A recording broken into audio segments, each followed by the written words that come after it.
El circuit ha fet un salt al passat aquest cap de setmana. S'ha traslladat fins a les dècades dels 50, 60 i 70, amb la celebració de la 6a edició de l'Esperit de Montjuïc. Vehicles d'aquestes èpoques s'han concentrat dins i fora del traçat de Montmeló. Els clàssics, especialment, han tingut força protagonisme.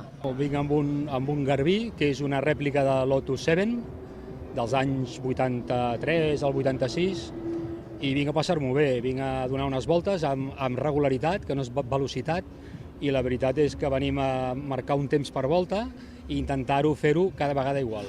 El gran reclam del farcit programa ha estat el Gran Premi del Campionat Històric de Fórmula 1, que ha arrencat el circuit.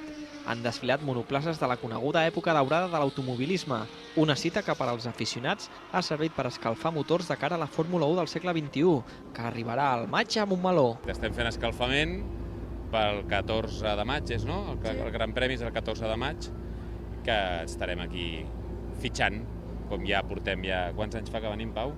Ja en fa 3 o 4? Sí, no? Sí. 3 o 4 que ja venim. Hem vingut per primera vegada, és un regal que m'ha fet ella, i bueno, molt guapo, m'està agradant molt. També s'han disputat unes altres 5 curses, com les 3 hores de Barcelona Trofeu Javier del Arco, que han commemorat les competicions de resistència que es feien a la muntanya màgica barcelonina. A més, marques com el Seat 600 i Ferrari han celebrat els seus aniversaris.